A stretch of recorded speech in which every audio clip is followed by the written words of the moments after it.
Hi, I'm Kezia, a stroke survivor and member of Bind. And hi, I'm Carrie, a stroke survivor and also a member of Bind. And today we are welcoming back Lori Vejii to continue our conversation on financial planning. She's a dedicated financial advisor with Edward Jones, where she helps clients manage and plan their finances. We highly recommend you hear last week's episode to go through tips of financial planning. Today we're going to go more in depth of financial planning with questions specifically from our brain injury listeners. Welcome to Bindwaves, the official podcast of the Brain Injury Network of Dallas. I'm Brian White, Bind's Executive Director. On each episode, we'll be providing insight into the brain injury community. We'll be talking to members and professionals regarding their stories and the important role of Bind's Clubhouse. We work as a team to inspire hope, community, and a sense of purpose to survivors, caregivers, and the public. Thank you for tuning into Bindwaves. Let's get on with the show. So I guess one of the first questions we have is, I just had a brain injury and I can't pay my bills and now I'm coming to and my life's getting back together, but I've totally ruined my credit. Which is very common because when you have an accident or something happens to you, the last thing that's on your mind is bills and credit. Like, your health is the most important thing. So when that happens, it's important to, when you start getting back on track and start, getting your life together, contact your creditors. If you're behind in your bills, contact them. Let them know, what's going on with you in your personal situation. Sometimes they have programs where they can put you on a payment plan. They can ask you how much you can pay if you can't pay the entire balance. So usually they're pretty good with working with you if you're proactive and you reach out to those creditors. Yeah. And I think that was a lot of people had that question. Mm-hmm. But I also, as you were talking, I remembered really my first step after the brain injury or after the stroke, not my step, but my parents' step, because I couldn't speak and I couldn't speak for myself or sign for myself or remember my passwords or anything. So I remember that my mom signed off for me, or I signed some form to allow my parents have access to my financial documents might not be the right words, but my bank account, my savings account. Is that something that is normal to do, or how do you do that? How can you start off with somebody else other than yourself speaking for you? Yeah, that's a great question. For estate planners do a lot of that, so they can do what's called a power of attorney. There's certain rules and there's a lot that goes around it. So it depends on your situation, of course, but sometimes they can draft a power of attorney to give your parents and other people the ability to, act on your behalf. Right. And this is a random question. Honestly, just something that I just triggered. I was ask a conversation. Can you do that before something were to happen to you, or? Yes, definitely. But just keep in mind that a power of attorney is a powerful document. So it has to be somebody that you trust, because they can pretty much do a lot of different transactions and have access to accounts. So be very careful about who you're giving the power of attorney to, but it can definitely be done. Yeah, because I honestly didn't, I don't know if this is the right vocabulary, let go of it until I think 3 years ago, or maybe even 2.5. My mom still had access, but she never touched it. So it was a conversation her and I had, and then I just called my bank and I was okay, just for me. But I think legally, maybe under, I don't know, somewhere legally, if something were to happen to me again, it would be back with my mom. I'm not sure. It was a really interesting experience. And then through talking about it, I just was flashback. I put my finger on something. Yeah, it's so weird. Yeah, sometimes, and there's different, you can give different permissions to different people. So it's important to talk with an estate attorney and get those options. Interesting. Yeah. Okay. Now you made me think of something that I had totally hadn't thought about that maybe we should have talked about in the first one, but still fits here. So by the time I was able to start doing my finances again and figure stuff out, this does go with the first one, my credit was messed up. Well, my credit was so messed up, I couldn't even open a bank account. So my dad and I, so we had to open a bank account under my dad's name, or, joint account. So I could even start having a checking account again, so I could receive my disability checks. And that's something that, just because at that time, I won't lie, my credit probably wasn't that good before the accident. I had messed up a little bit. But, so that was something I hadn't even thought about before. But, yeah, I had to, and he's still on it, and, yeah, he doesn't do anything other than, take out his rent money when he wants to. Yeah. But, yeah, but I was going to go back when we're talking about the power of attorney. If you did it beforehand, is there any way to put in, and I know you're not an estate planner, so you may not know the answer, but is there a way to put in a stipulation that they only have power of attorney in such case that I have XYZ? Yeah, well, if they say incapacitated, if something happens and don't have the ability to act like you should, when that happens, a doctor can sign off on a form, and then that would give that person power of attorney. The way you were saying, just be real careful, because I'm like, I don't want to give someone power of attorney before something bad happens, and then they have access to my stuff. So yeah, that's important. Yeah, just make sure you surround yourself with people you trust. Absolutely.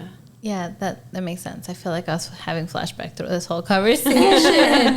But in all honesty, like, I never would have thought about my financial status, or like my financial my financial future, or like anything like that after having a stroke. I really didn't think about it. I'm very grateful that my stepfather, my parents were so there to be supporting, because I had like financial, like, what is it? Like every month they would take part of my money, like, subscriptions, drafts from your bank account. Well, I had subscriptions, and they were like never stopped, and my parents were not financially or emotionally available to like figure these extra things out. So finally, when I was okay, they realized, and when they had access to my bank account, they're like, wow, you paid for all, like, and it's not that I paid for a lot, it's just that I didn't need those things. So yeah, my stepfather took a lot of these calls and was like, she's been in the hospital, she had a stroke. And a lot of these places like gave the money back for 3 months. So it all adds up, and it's overwhelming because I wasn't working anymore. My mom wasn't working anymore.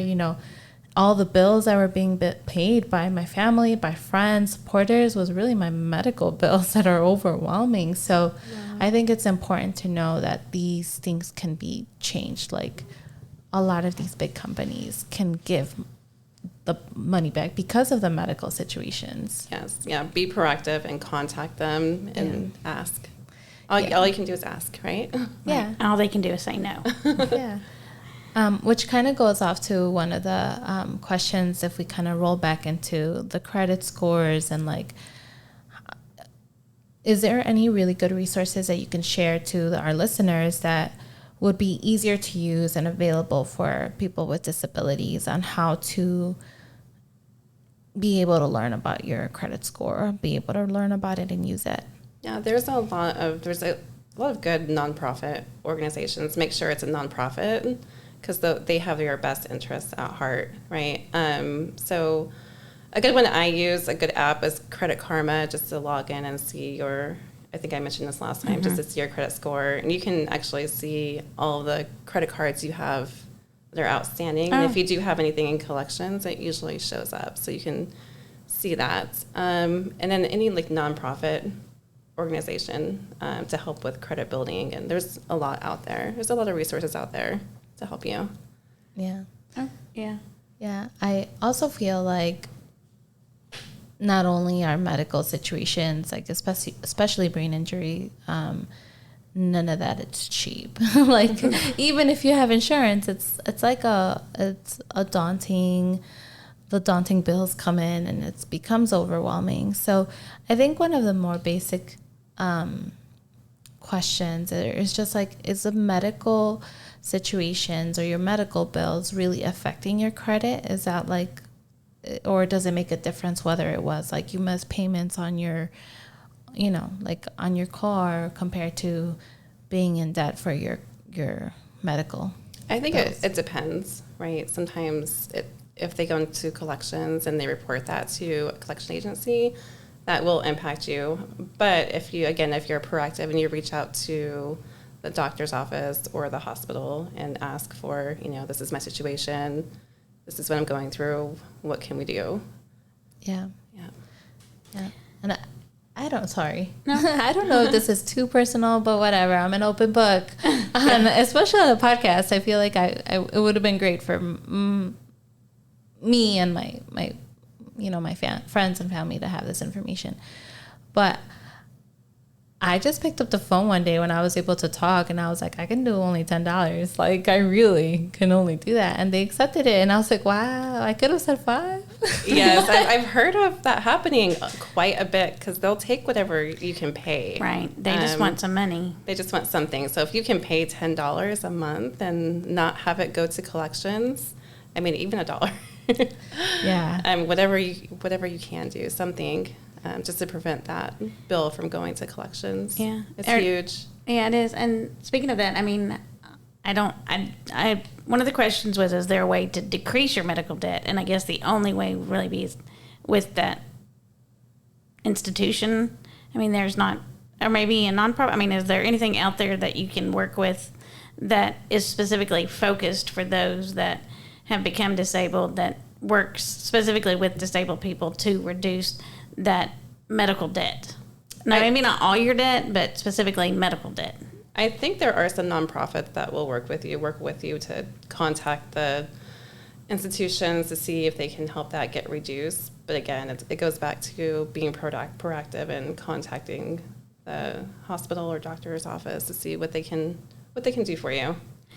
And is that something that maybe as a brain injured individual, that when we're looking for a financial planner, that we ask them what maybe do they have any expertise in this realm to try to find the best financial planner fit? Can you ask those kind of questions when you're looking for a financial planner? Did I ask that? I don't know if I asked that right, but I think you understand what I'm trying to ask. Yes. So financial planners will, because if it was me personally, financial planners are all different, right? But I would definitely see what I can do for you, find the resources that can help you, find somebody to connect you with that can help you navigate and contact and reduce that debt.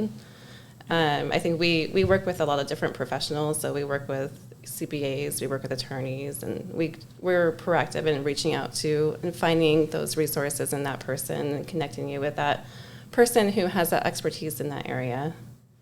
Yeah, maybe a silly question, but what's CPAs? That's a certified public accountant. So they do your taxes, your tax returns, and cool. all of that fun stuff.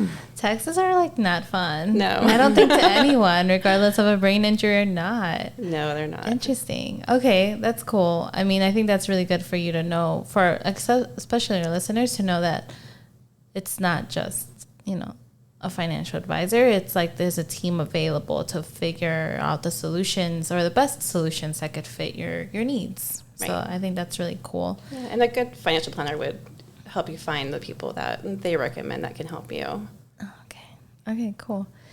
I was going to ask, I think that you just asked it about just finding the people that can figure out the medical bills, because I think at this point, especially if it's our listeners, we're kind of on the path of trying to figure out what we're going to do to the scary mail that's coming to us that we probably are barely recovering or barely emotionally finalizing, where we're at. So it just becomes really, really overwhelming. And a lot of them are not within our ages, right? It's a lot of them, they were already no longer working, or they were just in their new chapter in their life, and now they have to restart a totally new chapter, almost a whole totally new story. So do you know that there's any limitations for getting retired and being also going through disability? Is there any limitations about an income or what we can do with money? Great question. So when this happens, it's a shock, right? And you have to restart your life. So that means less income. You usually stop working. you're not working at your normal job anymore, so you have reduced income. So that's for one thing. And then you have to navigate how you're going to save and what the future looks like. And the only thing I can suggest is if you can, work with a financial planner and seek help, because they can look at your budget, they can look at how much you need to live on, and they can look at how much you're going to receive for disability benefits. They can look at, what you'll get for Social Security benefits when you do retire. So there's a lot of different scenarios and just there's a lot of different things. And your retirement that you've already saved, sometimes you'll have a pension that you're getting, but you don't know, much about it. You don't know how it works. So we can give you all that information, look at all your accounts and tell you what you have, look at where you're at and see how long that money will last you, and look at your monthly income as well, right? And so plan for that and say, this is how much you need per month, and this is how much you have, this is how long it's going to last you, or if you need to make adjustments to your budget or do you make any changes, we can navigate that with you as well. Yeah, that makes sense. I think in a previous conversation we had with members, and this question or this answer might be totally different from place to place, whether you're in Texas or another city or another state. But is there some limitation as to how much money we have in our personal bank account that are brain injury survivors? Is there a certain limitation as that you should not have a certain over 1,000 in your bank? That's a great question. I think for benefits, for certain medical benefits that you apply for, you don't want to go over. So I know they have the ABLE accounts you can put money in. I think there is an age limitation on those. I'm not too familiar with how all that works, but it's okay. Yeah. Neither are we. Yeah. Neither are we. I just remembered conversations we've had at the clubhouse. Well, and I know what you're talking about, but that's also, it's not necessarily even just, it's state by state, but it's also, again, back to individual by individual. It depends on what kind of resources you are receiving from the state. I mean, that's the little bit that I know just from the conversations around the clubhouse, is that, and that's the scary thing. It's does Social Security disability income affect anything else, for financial planning? I guess it doesn't matter. It's just income, right? Yes, and every situation is different. And if you come to me, we have a conversation, I will find the answer for you. That's what we do. So it's just, sometimes it can be very complex. Just different, especially in the financial planning world, there's so much stuff we have to keep up with and learn. And but I will definitely find the answer for any of my clients. Yeah. And do you have to have a certain certification depending on state, and which because I know that we're talking about, because we're here in Texas and really we're here in Plano. It's just a DFW Metroplex. Is that the right word? Metroplex. There we go. Clearly I'm not from here. Clearly. But yeah, so I know we're talking about it, but we probably have other people in different parts of the U.S. that are listening to us. So do you have to have a certification or a license that's okayed by state? For financial to be a financial planner, I think. Is that what you're asking? Yeah. So I have licenses in Texas, and so if you have clients outside of Texas, we have to be licensed in that state. Oh. So it's easy if you're already licensed in one state to be licensed in another state. You just have to apply for it, and it's a quick process. That's a good question. So if I'm here in Texas and I start with you and I move, and then something happens and I really like you, I can call you up and go, can you practice in my state? And you maybe can, and you maybe can't, but then maybe it's not hard, and you can go, sure, I can do that. Is that what you're saying? Yeah, it's not hard at all. Oh, okay. It's a simple, probably 5-minute application, and because my company also is behind me too, and they're doing the work for me. And they're probably national, so. Yes, they're a national company, so it's pretty easy. Oh, that's good.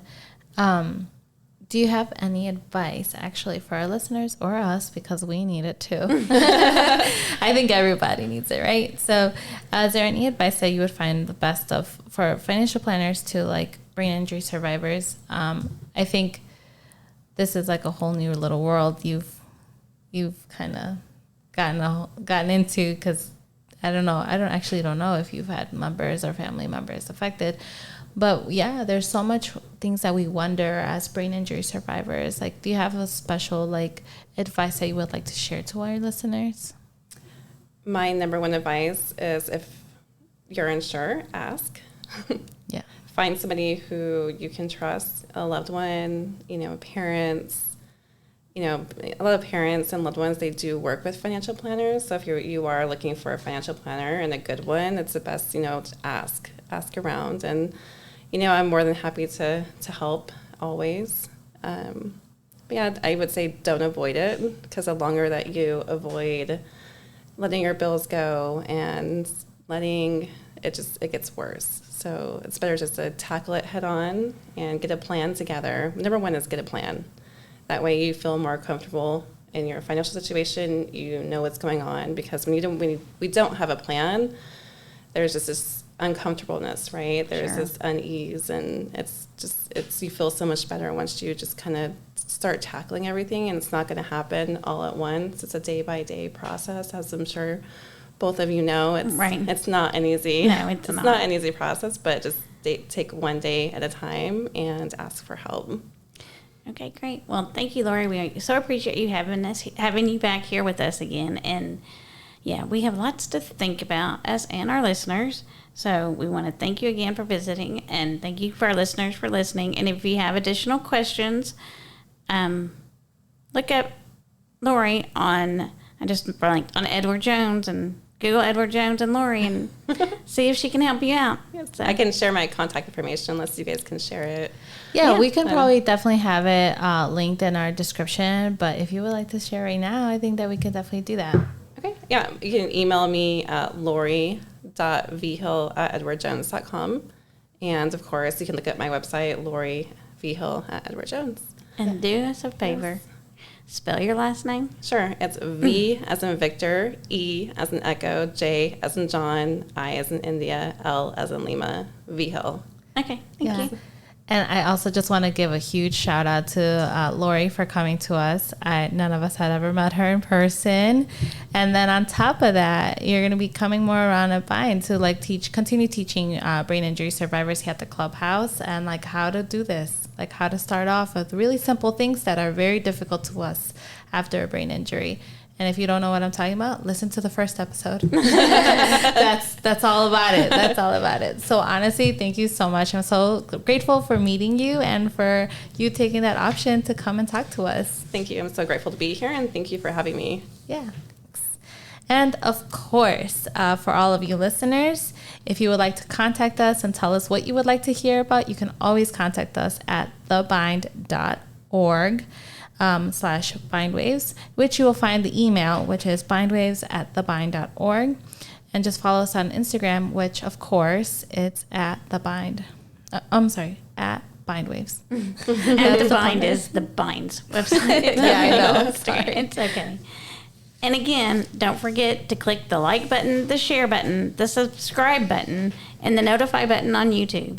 But all the others are on your favorite platform, and that's where you'll find us. Of course, every Thursday you can just find us and just contact us. So until next time. We hope you've enjoyed listening to Bind Waves and continue to support Bind and our nonprofit mission. We support brain injury survivors as they reconnect into the life, the community, and their workplace. And we couldn't do that without great listeners like you. We appreciate each and every one of you. Continue watching. Until next time.